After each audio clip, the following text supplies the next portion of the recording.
The Talking Dove and the Jester by Avianna.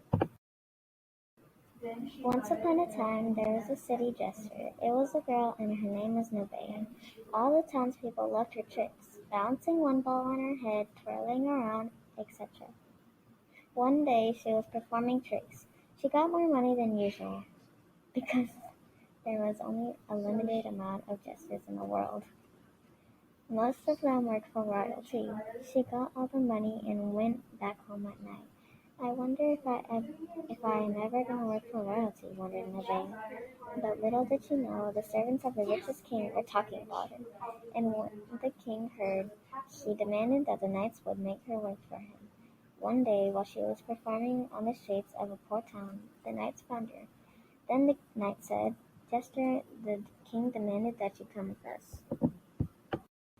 Nevaeh knew that the knights were the knights of the richest king because their armor was as silver as a ring, and their shoulder armor pieces were as dark as midnight sky.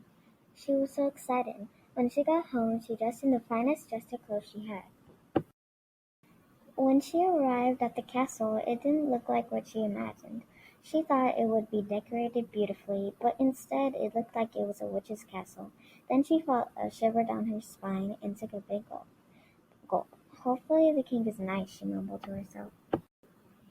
When she entered the castle, it was lit up with candles. The candles were really red and orange, like a campfire that was really big, which gave the room a red and orange tint. It was a black and white tiled floor, like a chessboard, red carpet going up the stairs, a bunch of brown doors on the side that was as dark as the knight's armor, and finally a throne that was as yellow as gold where the stairs split. And there the king was, sitting on his throne, counting his money like it was a fan. "Ah, there you are. Get to work," demanded the king. The jester replied, "Yes, sir." Then the servants showed where the jester would perform. In the next hour or two, the king came and said, "If you don't make me laugh or smile, I will put you in a rotting dungeon." With that, the jester did all the tricks she knew. Although she saw the king cackle a little bit, he said, "You failed at making me laugh. Servants, I want her out of my sight."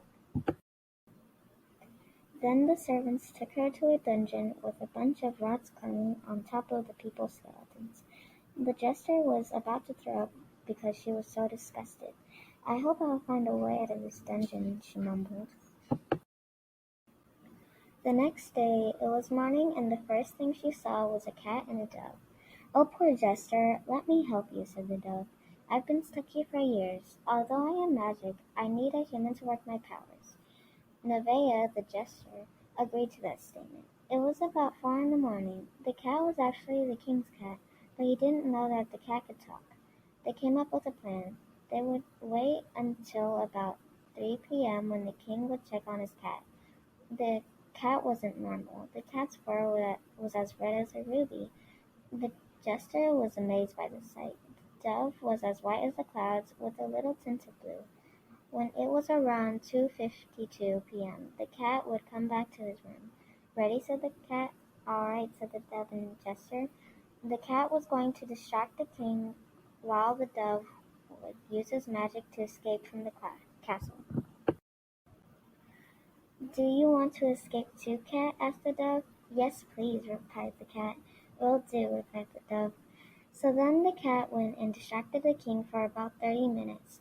When the dove started his magic, the cat started to fade away, leaving dust as white as snow everywhere. "Huh?" yelled the king. "Where's my cat?" The jester, dove, and cat safely escaped the castle. They never saw the greeting king again and lived happily ever after. The end.